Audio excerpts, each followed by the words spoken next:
खाली निर्णायक बैठक होणार, शेवटची आणि निर्णय. मला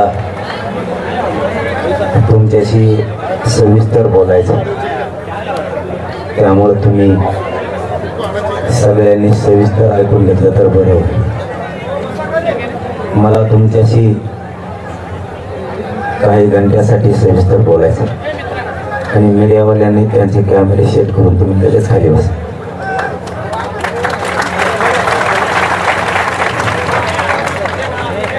ही बैठक अंतिम निर्णय घेण्यासाठी शेवटची बैठक आहे. निर्णय त्यामुळे समाजाशी महत्वाचं बोलायचंय. काय षडयंत्र आहे किंवा काय घडले, काय घडणार आहे आता लगेच, हे समाजाला सांगणं गरजेचं. म्हणून आपण ही बैठक एकदम शांततेत, म्हणजे तुम्ही आरडा केला नाही तर आवाज कमी असला तरी सगळ्यापर्यंत आवाज येईल. आपल्याला निर्णय काढायचा आहे. निर्णायक बैठक म्हणजे शेवटचा निर्णय घ्यायचा म्हणल्यावर आपण जास्त महत्व आपल्या समाजाला आणि बैठकीला दिलं पाहिजे. आता मला तुमच्याशी खूप महत्वाच्या गोष्टी बोलायच्या. तुम्ही खाली बसत हो. कमी हे लाव, हे आपलं एक अवस्था. तुम्ही खाली बसा सगळे सगळे. इकडून लोक असले ते कूलर इकडे सर केला का मला लोक दिसते निकडचे. अलीकडे घ्या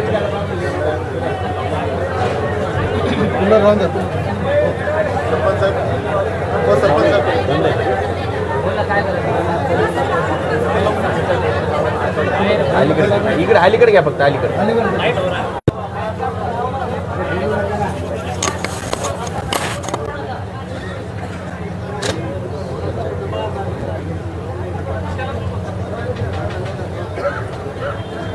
आता फक्त एकमेकाशी काही असलं तरी बोलू नका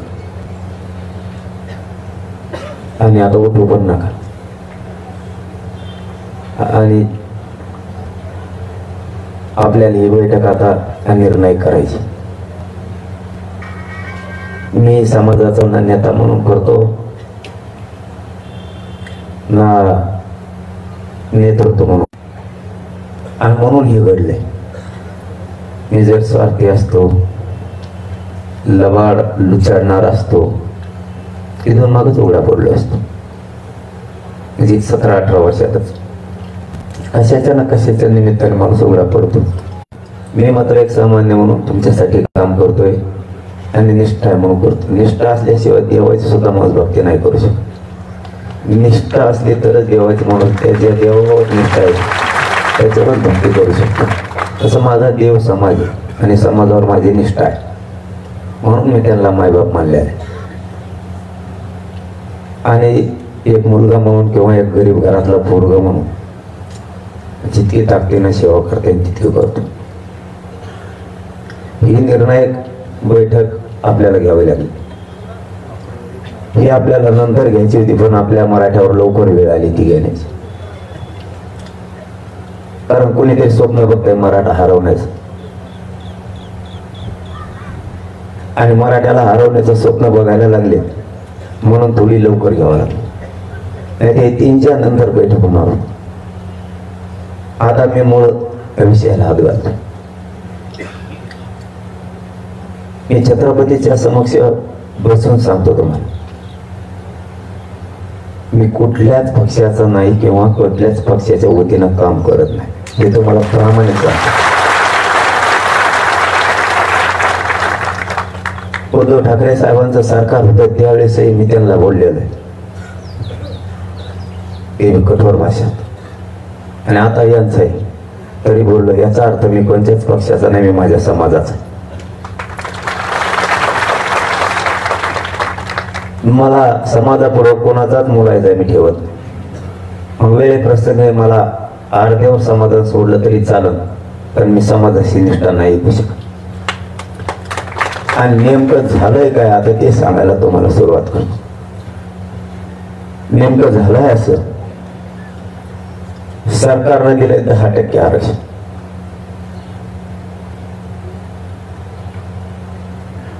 आणि आपण मागतोय ओबीसीतून सरसकट मराठ्यांना आरक्षण. जे सिद्ध झालंय ते मराठा आणि कुणबी एकच हे सिद्ध झाला. तुम्हाला ते सरसकट द्यायचं नसेल तर ज्या मराठ्यांचे नोंद सापडले नाही त्यांच्यासाठी सगळ्या सोयऱ्यांचा कायदा पारित करा, हे द्या. आपण अशी मागणी केली, त्यांच्याच म्हणण्यावर केलेली. त्यांनीच आपल्याला सांगितलं होतं सरसकट ते देत नाहीत, त्यांचा विरोध आहे. मग आपण नवीन पर्यायी शब्द काढू. पर्यायी शब्द सगळे सोयऱ्यांचा आपण आणि सरकारनं मिळून याच व्यासपीठावर काढला. पण झालंय असं, हे सगळं काय घडून येतंय ना.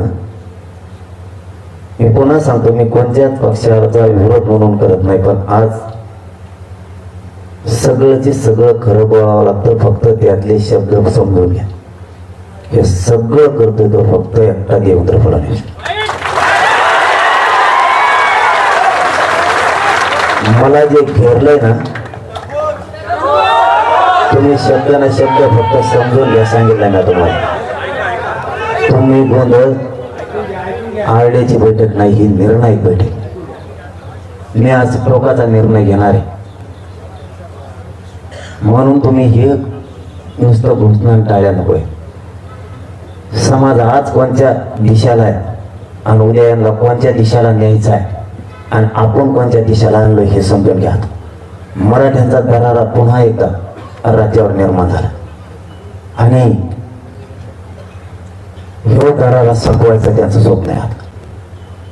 संपवायचं तर मराठ्याच्याच हातात संपवायचं आणि 10% मराठ्यावर लादायचं काही करू. आणि हे पोरग ऐकतच नाही. हे पोरग एक तर संपलं पाहिजे, नाही त्याचा गेम तरी करावा लागेल, नसता याला बदनाम तरी करावं लागेल, नसता याला उपोषणात मरू द्यावा लागेल म्हणून 16वा दिवस उघडा, नसता याचं काहीतरी करून कमायना, पॉयझन देऊन कमायना सलाईन मधून. म्हणून मी परवा रात्री सलाईन सुद्धा बंद केली. किंवा याचा एन्काउंटर तरी करावं लागेल. हे देवेंद्र फडणवीसचं स्वप्न आहे. हे देवेंद्र फडणवीसला वाटतं. आणि मी आज सगळंच तुम्हाला सविस्तर सांगणार आहे. पण देवेंद्र फडणवीसला एवढीच कुंकुम आहे ना, बैठक संपल्यावर मी सागर बंगल्यावर येतो, मला मारून दाखवतो.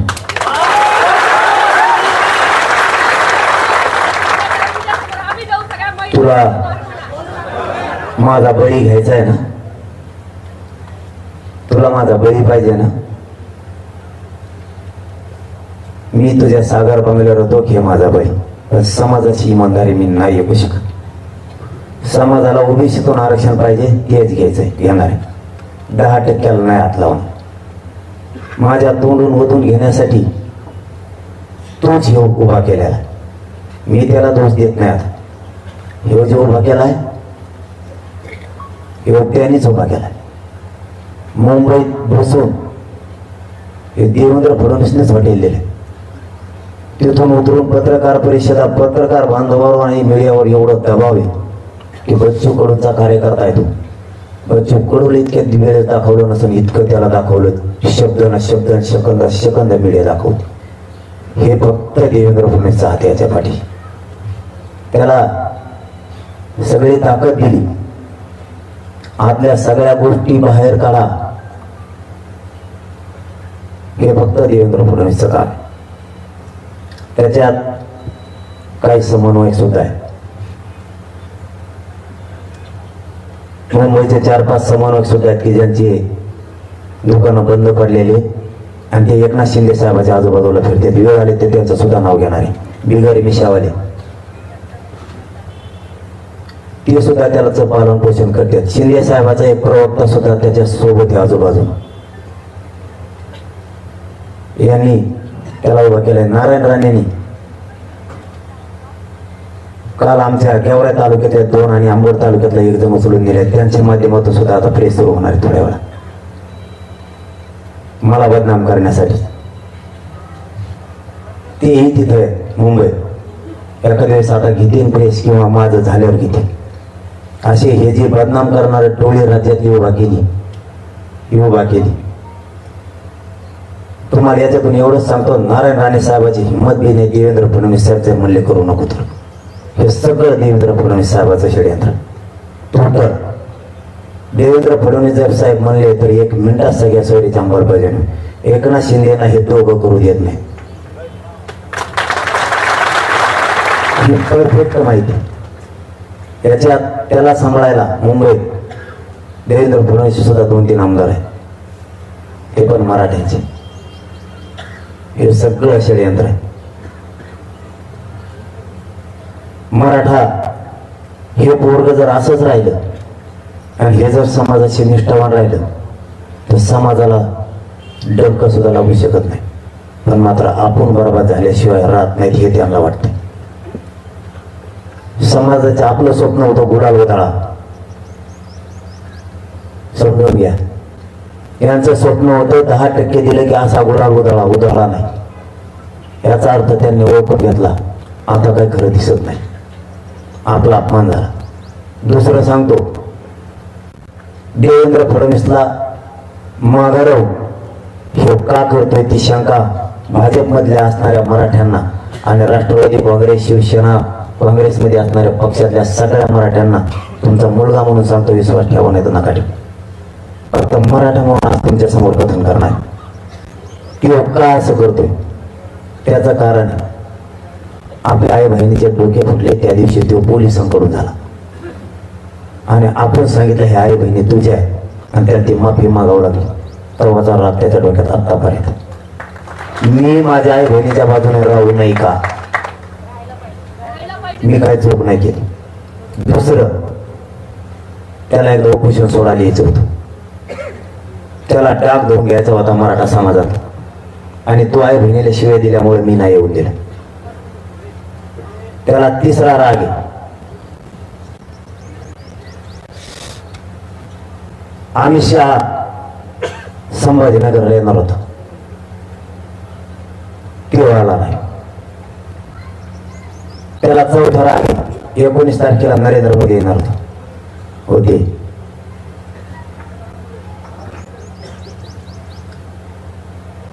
त्याला 5वा राग आहे, मी ब्राह्मण आणि मी मराठ्यांना हरवून टाकेन. मी आजपर्यंत त्याला जातीवर कधीच बोललेलो नाही. त्याच्या डोक्यात येतं कुठे आहे, त्याचं जर नाही ऐकलं तर ते माणसं संपते. मी पक्ष म्हणून बोलत नाही, माणूस म्हणून तुमच्याशी बोलतो. त्याचा जीव ऐकणार नाही तो संपला जातो. तुम्हाला एकच उदाहरण देतो, त्याला पुढे गेलेलं कोणी खपत नाही. एखादी जात मोठी झालेली त्याला जमत नाही आणि त्याला त्याचे पुढे ऐकणार जात लागते. आणि मराठी मात्र एका बाजून आले आणि पोरग जर राहिलं तर आपला विषय संपला. मग पर्याय, याला बदनाम केल्याशिवाय पर्याय नाही. म्हणून मला बदनाम करायचं आणि मला संपवायचं. उदाहरण म्हणून तुम्हाला सांगतो, त्याचा नायकावर काय होतं. मी त्याचा केलेला अभ्यास एकनाथ शिंदेचं सुद्धा सांगणार, अजितदादांचं सुद्धा सांगणार, सुट्टी कोणालाच नाही माझ्याकडे. त्याच्याबद्दल केलेला अभ्यास त्यांनी हे लोक मुंबईत फिरले आणि याला सगळी ताकद पुरवली, पोलीस यंत्रणा पुरवली. मीडियाच्या बांधावर प्रचंड दबाव आणून त्यांनाही दाखवायला लावले. सगळे मराठ्यांचे आमदार सुद्धा आजूबाजूने फिरले. त्यांनी एकच वेळा उचलला नसता तो जर म्हणला तर कोणीच बोलू शकत नाही. कारण पाथर्डीच एका माणसाने सांगितलंय, तो बाबा देवेंद्र फडणवीसच्या बंगल्यावर 20-19 तारखेला खाली आलेला वरून. त्याच्यामुळे देव जर म्हणला तर ह्या राज्यात देवेंद्र फडणवीस साहेब जर म्हणला तर काहीच होऊ शकत नाही. राज्यात काहीच जे चाललंय तर त्याच्या जीवावर चाललंय आणि त्याचं नाही ऐकल्यावर काय होतं ते सांगतो तुम्हाला. जो माणूस स्वतःचा कधीच पक्ष सोडू शकत नाही त्याचा धाकाला तो पक्ष सोडायची वेळ नको राहील. त्याच्यातलं एक उदाहरण सांगतो. एकनाथ खडसे साहेब कधीच भाजप सोडू शकत नाहीत, कधीच. सोडायची वेळ आली कधीच. विनोद तावडे साहेब कधीच बाहेर जाऊ शकत नाही, पक्ष सोडून जावं लागलं दिल्लीला. नाना पटोले साहेब कधीच भाजप सोडू शकत नाही, सोडावं लागलं. पंकजा मुंडे आणि त्यांचा बाप आणि त्यांचा मामा आयुष्यात भाजप सोडू शकत नाही. आज असूनही घुटमत म्हणजे औषध पेल्यासारखी. मला कुठे यायचं हे तुम्हाला सांगतो. मला यांचं काय होतं याच्याशी देणं घेणं नाही. देवेंद्र फडणवीस काय चीज आहे आणि मराठी एक झाले त्यांना काय तो करायला निघाला हे मला तुम्हाला सांगायचं आता. कारण हे त्यांच्या जवळच्याच लोकांची मंत्र्यांची माहिती. तो किती गात घुसतोय आणि त्याची किती यंत्रणा भारी हे त्याला आता रात्री तो बचत आली. बदनामीचे षडयंत्र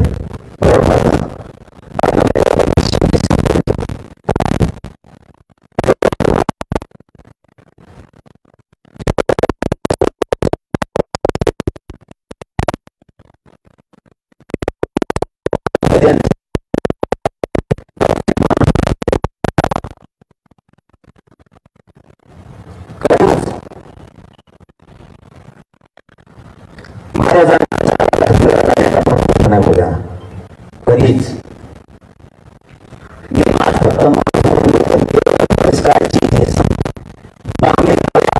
माझ्या विरोधात मराठीचं पोस्ट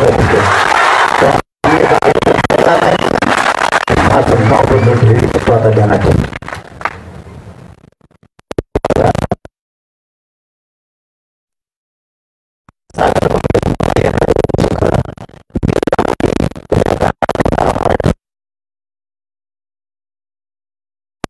काय करू शकतो हे तुम्हाला सांगतो. काय करू शकतो हे तुम्हाला सांगायला लागलो. याला मी सांगायला पक्षाला घेऊ नका, मी सांगायला पक्षाला घेऊ नका. कधीच आयुष्यात शिवजरीत गेला फासावर जरी लटकेलं तरी प्रफुल्ल पटेल राष्ट्रवादी सोडू शकत नाही. एवढा धाक भरेला जेलचा की प्रफुल्ल पटेलला राष्ट्रवादीत यावं लागलं, त्या काँग्रेस भाजपमध्ये यावं लागलं. मी माणूस म्हणून तुमच्याशी आज बोलतो. राष्ट्रवादी नाही सोडू शकत. नाविलाज केला जेलला जाण्यापेक्षा मध्ये गेलेलं बरं. तो इकडे आलाय आणि तुम्हाला याच्या पलीकडे सांगतो. शिवसेना सोडताना छगन भुजबळने शिवसेना सोडली आणि वाचवलं शरद पवार. छगन भुजबळ कव्हाच राष्ट्रवादी सोडू शकत आणि अजित पवारचं त्याचं जमत सुद्धा नाही. तर ते दोघं एकीकडे सोडू शकत नाही. तरी बी पुन्हा जेलला देवेंद्र फडणवीस टाकीन म्हणून छगन भुजबळला तिकडे अजित पवारचं त्याचं पटत नसून जावं लागलं. एकनाथ शिंदे साहेब कवा शिवसेना सोडू शकत नाही. बाळासाहेब ठाकरेचा विचार कधीच ना विलाजानं त्यांना तिकडं मागणी जावं लागलं. आता तुम्हाला याच्या पुढचं सांगतो. अशोक चव्हाणांच्या घरात 3दा मुख्यमंत्री पद दिले बापासह. कवाच काँग्रेस सोडू शकत नाही. तो कवाच पण जावं लागलं. आता मला एक प्रश्न पडलाय. तो ज्यांना जेलला पाठीला ह्या पुऱ्याला हे तो ह्या पक्षात आल्यावर कसं काय चांगले झाले आणि मला निष्ठा सोडायला 10% तो घ्यायला लावणार. मग मी चांगला होणार ना, आरोप बंद होणार ना. करतोड आरोप करायचे तर मी मराठ्यात सोडित नाही. करतोड काय करायचं मग वाकडं. त्यांच्या दोरीत मला म्हणू शकतो. तुला आरोपात घेरी मुंबईत सगळी यंत्रणा तुझ्या विरोधात बसवली. त्याला सगळ्या यंत्रणा उपलब्ध करून दिल्या.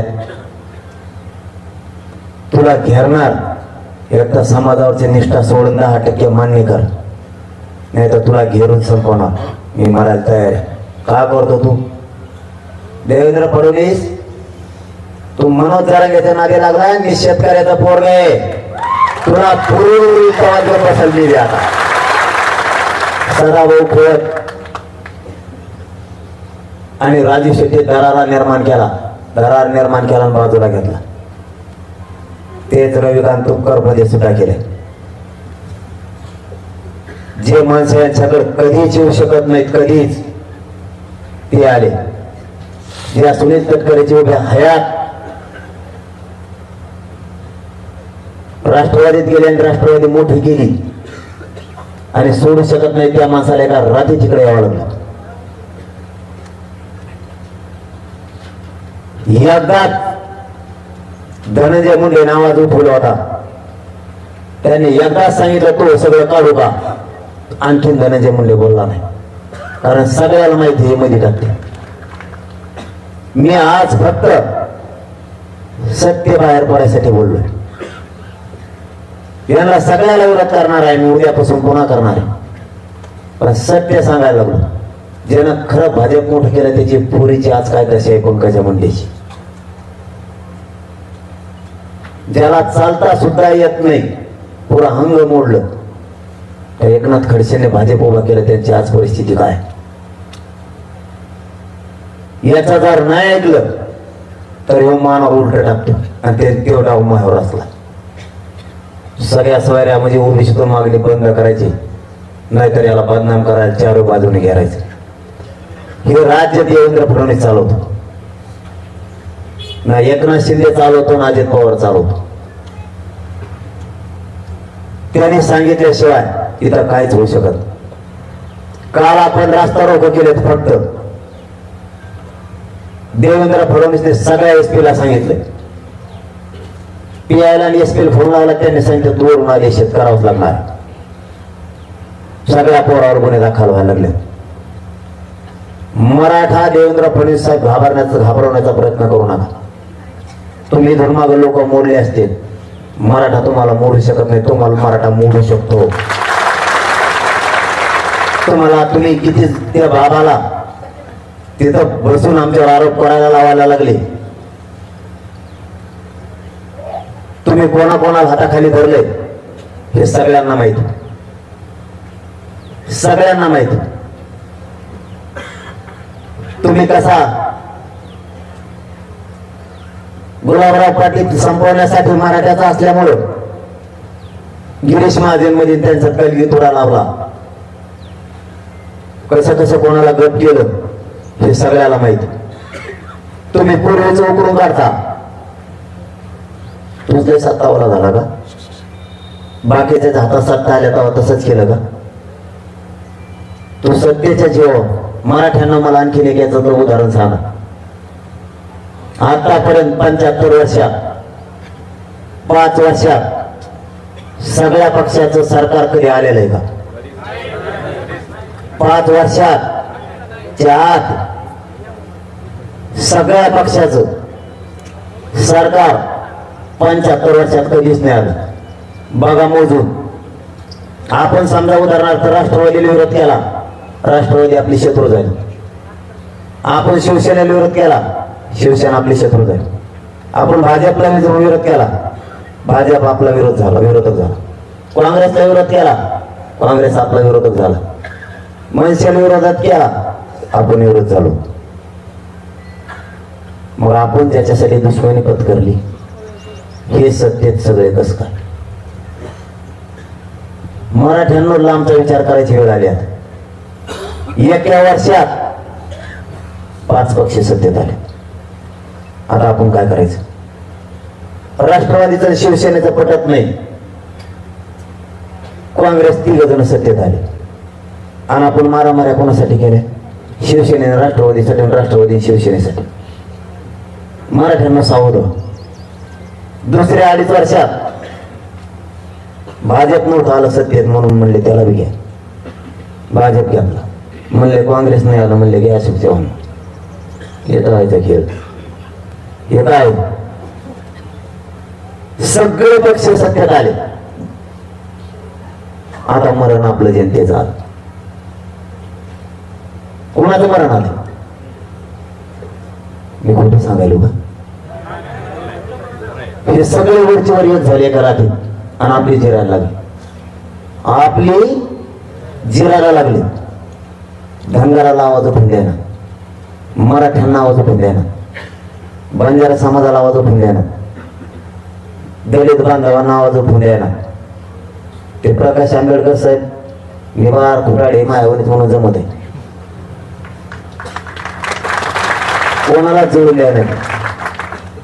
जाती जातीत मुसलमानाला जमून द्या ना. मतदान तर पाहिजे. इतका कावा फिरणारा माणूस तुला मी नाही संपू शकत, मी निष्ठा नाही सोडू शकत. यांनी इतके राव टाकले. हे फक्त आपण अभ्यास करण्यासाठी विषय घातला. आपण काय नाव घेतलेलं पक्षाचे नाही. त्यांनाही ठोकून मोकळा झालेलो मी मागच्या 2.5 वर्षात आणि आता यांना बी ठोकतोय, सोडत नाही. आता सगळ्यात जास्त यांना काय लागलं ते सांगतो. मधल्या काळात मी शिव्या नाही दिल्या सरकारला. ऐकलेत ना तुम्ही? ते म्हणतोय सरकारला शिक्षा देतो, काय चूक केली एक तर मग त्यात आम्हाला कळत नाही. मी पुन्हा पुन्हा तेच मान्य करतो. त्यात पूर्ण माणूस चिडचिड करीत असतो, त्यात काही कळत नाही. पण जर म्हणलं मी तर काय वाईट बोललो? तुम्ही काम करायला पाहिजे होतं हे बोललो मी, नाही केलं म्हणून बोललो. आणि त्यांचं म्हणणं आलं त्याच्या माध्यमातून किंवा म्हणलाय बघा त्याच्या बाईट तुकाराम महाराजांचा, जगद्गुरु तुकाराम महाराजांचा विषय नाही. ते माफी मागितली, निश्चरण गेलो त्यांना, ते विषय संपला होता. आता मग पुढे जायची आता गरज नव्हती. पुढे गेला उद्धव ठाकरेंना यांनी शिव्या दिलेल्या असं सांगतो, आणि यांनी सरकारला सुद्धा शिव्या दिल्या. म्हणजे तू नेमका मराठ्याचा आहे, कुणाचा आहे? तू मराठ्या कोणी, कुणा कोणी? मी मराठ्या कोणी? मी सरकारला गोडीच लावणार, चूक केला. याचा अर्थ याला देवेंद्र फडणवीसने बसवलंय तिथं पक्क. आणि यांनी याला असं वाटतं हे गाव खेड्यातल्या आणि शहरातल्या ब्राह्मणाच्या आपल्यात वाद म्हणजे वाद झाला पाहिजे, हे स्वप्न नाही तेच. आणि यांचा आपला काही संबंध नाही. ते ब्राह्मणी का वापरायला लागला माझ्या आणि माझ्या समाजाच्या विरोधात, ओबीसीतून द्यायचं नाही. तुला माहिती आहे का मराठ्यांजवळ किती आडे? गॅजेट घ्या म्हणून सांगतो, तुला 5 महिने लागते नुसते गॅजेट घ्यायला, नुसतं घ्यायला. वाचव परत 5 महिने घ्यायला लागून दिवस असलं त्याचं. केवढी फसवणूक आहे समाजाची. हे सगळं देवेंद्र फडणवीस करतो. आणि याचा स्वप्न आहे काही झालं तरी हरकत नाही, सगळ्या सोयऱ्यांचं करोनात. आणि मराठ्यांनी आणि मी आपणच मानला आता सगळ्या सोयऱ्यांचीच अंमलबजावणी घेणार, गॅजेटच घेणार. बॉम्बे गव्हर्नमेंटचं गॅजेट तू कसं काय नाही घेणार? सातारा संस्थांचं कसं नाही घेणार? देवी देवतांचा लस तुम्हाला मुद्दे सांगतोय, ते घेऊन मला घेतलं नाही. देवस्थानचं घेऊन मला घेतलं नाही. त्याचा JR झालाय पण यांनी घेऊन दिलं नाही. मला घेऊ देवेंद्र फडणवीस, तुला खुमखुमी कमायला ती आज ते माकडं माझ्या विरोधात वापरू नको. तू काय गेवड्यातल्या 2 अंबर तालुक्यातल्या 2 नेले, मला माहिती नाही त्यांच्यासाठी काय केलेलं आहे आणि त्यांच्यासाठी काय पुरावे. नारायण राणेच्या माध्यमातून देवेंद्र फडणवीस हे लोक मुंबईत नेले, मला माहिती नाही त्यांच्यासाठी काय. मी काय चूक केली? समाजाला आरक्षण दिलं, मी समाजाबरोबर निष्ठा ठेवली माझ्या. तुला वाटतं नाही निष्ठा कायची? मी काय कायची? मी 10% कशामुळे घ्यायचं? माझ्या मराठ्याचे मान्य आहे. तू काय वाटून घ्यायला लागला त्याचा तोडाव? याला जबाबदार फक्त देवेंद्र फडणवीस. माझे दुसरे गुन्हे काढणार, 420 गुन्हा काढणार आणि मला बळी टाकणार. आणि तू पोलिसांना मला गोळ्या घालायला लागला, तुला माझा बळी पाहिजे ना? चल मी सागर बंगल्यावर येतो तुला थोड्या वेळानं, तू खा गोळ्या. मला बळी द्यायचा बाप मराठ्यानं सांगतो एका नमस्कार घ्यायचं नाही. मी त्याच्या सागर बंगल्यावर चालू, त्याला माझा बळी पाहिजे ना? तू घे, फक्त माझं कुटुंब पडून देऊ नका. एकदा सगळ्या सोयऱ्यांचा गुन्हा घेऊन येतो, नाही तर त्याला माझा बळी पाहिजे तर देवेंद्र फडणवीसला बळी देतो. तू दुसरं काय काढलं?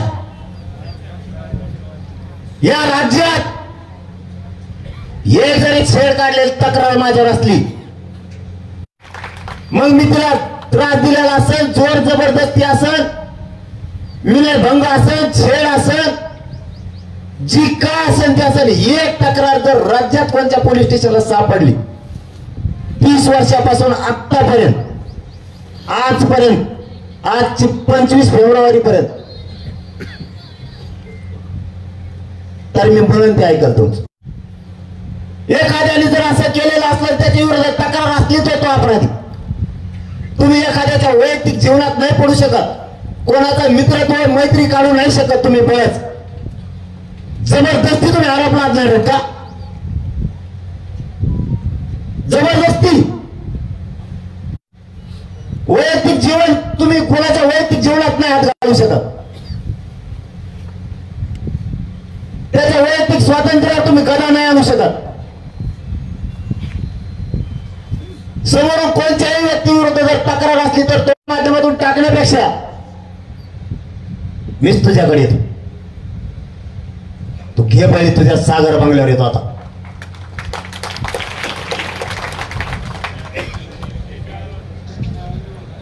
तू साधी सोपी गोष्ट समजतो आणि इथून पाठीमागे ज्यांना तू असे षडयंत्र करून दाबलं त्यांच्यासारखं मला नको समजू. यावेळेस तुला सुप्रा साफ होणार आहे म्हणून तुला लाजायचं काय? तू 10% अंतर लाजितो ते असेल केलेलं त्याचा षडयंत्र बंद करावं. आता याचा परिणाम तुम्हाला 14 राज्यातले शेतकरी सुद्धा भोगायला लागणार आहे. तुम्हाला आता सोडित नाही कोणी. तुम्ही शेतकऱ्याचे मूर्त्या पाडायला निघाला तुमच्या सत्तेसाठी. तुम्हाला मोठ्या जाती संपवायच्या आणि छोट्या छोट्या जाती मोठ्या जाती संपून छोट्या छोट्या जाती मोठ्या करायच्या. तुम्ही उत्तर प्रदेशात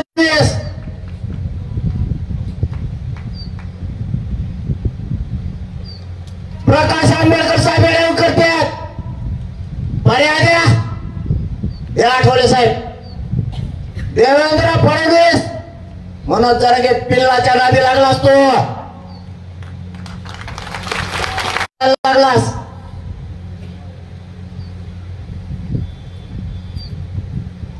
मी समाजापासून हटावं म्हणून मी नाही हटणार. काढा त्याचं जुनं मॅटर. देवेंद्र फडणवीस पलटी जर तुझ्यावर पलटली बामने कावा संपला तो बी संपला भाजप संपला. संपू नको. मी भाजप संपायला नाही आलो. मला काही पक्षात देणं घेणं नाही. मला माझ्या मराठ्यांसाठी सगळ्या स्वारीची अंमलबजावणी पाहिजे. ती दे. माझा विषय संपला. मी ना राजकारणात येणार ना बाजूला कुठं काय. आता मराठा पक्षाच्या विरोधात झालाय. पक्षाच्या विरोधात. मग आता धाक भरायचं कोणावर? कोणावरच नाही. नेत्याला सांगावं तर जास्त नेत्याचं ऐका ना. मराठ्याच्या आमदाराला म्हणावं त्या लोकांना सांग. लोक आमदाराचं ऐकायला तयार नाहीत मराठ्याचं. मंत्र्याला जर म्हणावं. चौथी टोळी एक टोळी जाऊन आली कोल्हापूरला. बहुतेक चंद्रकांत पाटलाकडे गेली असं. ते उंदरावाने मिशा वाढीला घेऊन गेलत. आंबड मधले समन्वयक दुकानं बंद पडलेले हे उंदर सक्रिय झाले. आता शेपट तुटलेले थोडे मराठ्यांना नाव कळायला लागले. तुम्हाला ठेसलंच म्हणायचं मराठीने. हे घेऊन गेलाय आंबड तालुक्यातले 4 आणि गेवरा तालुक्यातला 1 कोल्हापूर वारी करून आणलंय. त्याला इथं 20 तारखेला निर्णय झाला. त्या दिवशी शहागड ते वडील बोर्ड लावायचे होते एकनाथ शिंदे साहेबांचे. इतके पैसे दिले. समाज धर्माला बाजू सरकत मी 1 मिनिटात बाजू सरकतो. मला काय हवं नाही कशाची. ना मला आमदार व्हायचं ना मंत्री व्हायचं. याला शिवाय दिलेल्या सगळ्यात जास्त लागल्यात त्या दिवशी. आणि 10% घ्यायना या दोन्हीचा दात धरलाय त्यांनी माझ्या. याच्यामध्ये एकनाथ शिंदे साहेब जवळचे मराठ्यांचे समन्वयक आहेत काय. याच्यात काय आमदार आहेत शिंदे साहेबांचे सुद्धा. याच्यात देवेंद्र फडणवीसचे 2-3 आमदार आहेत.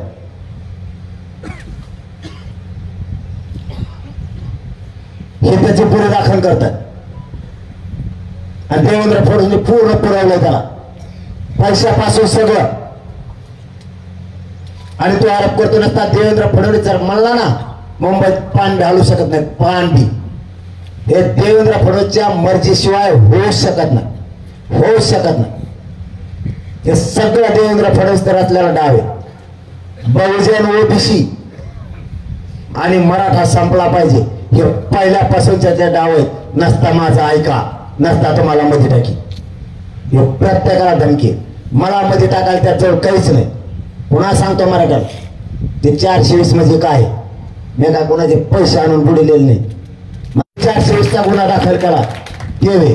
त्याच्या आधी पुढचं सांगतो काय झालेलं ते पैसे आल्याला तोटा त्यात 3 जण होते, त्यांनी वाटून घेतलेला तोटा.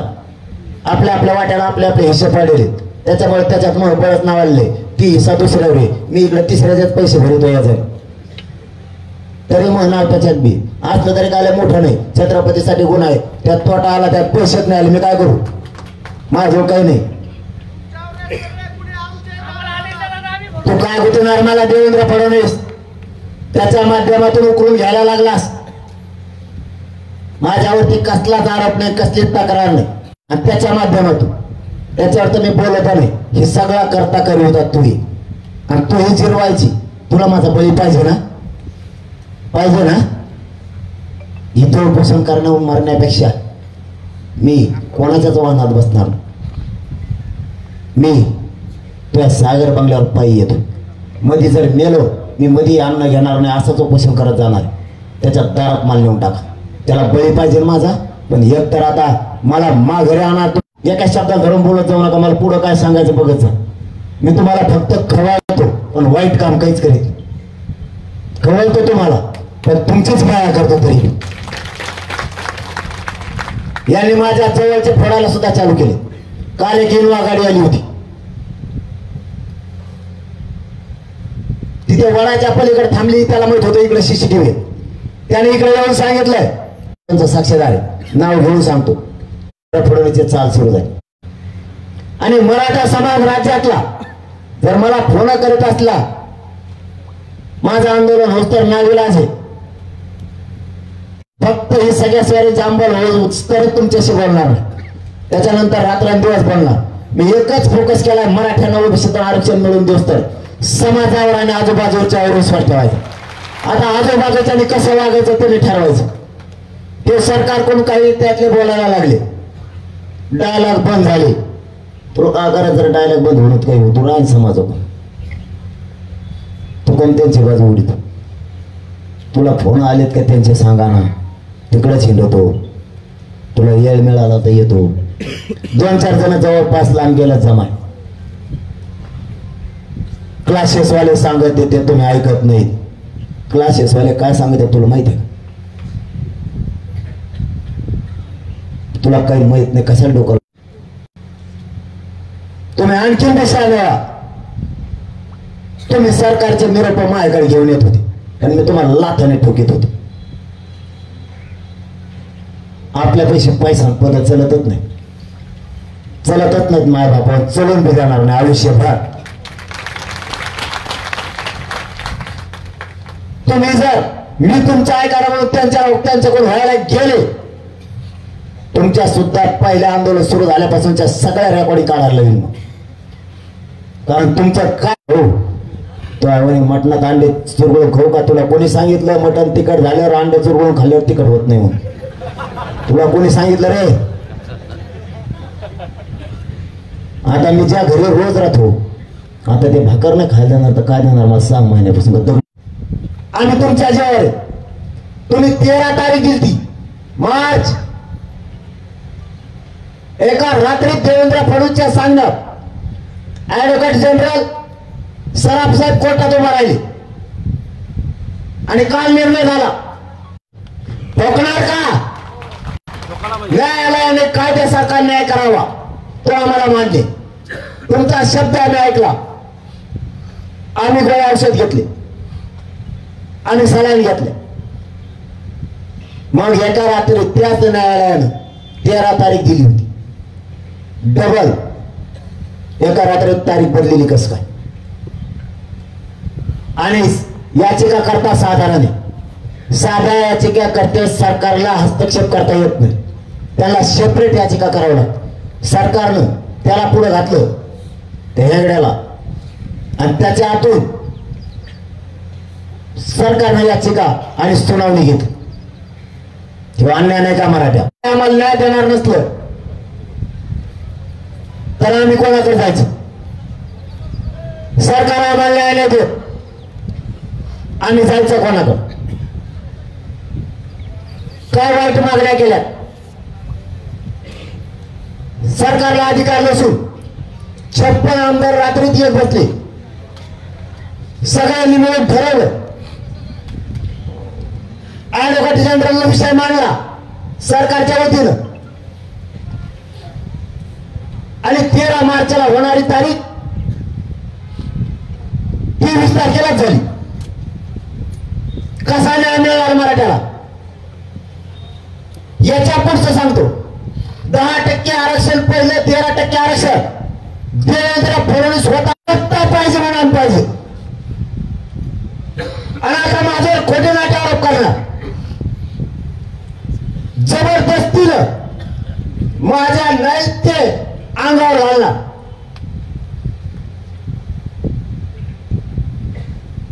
आमच्या विरुद्ध एकही राज्यात तक्रार नाही, एकही सिंगल इथे या माऊलीला त्रास देऊन कोणी घे. पाला खायचा झाला, मीडियाला बोलायचा झाला की कोणलाच जवळ माझ्या विरुद्ध बोलायचं तर फडणवीस त्याला बोलायला लावणार आहे.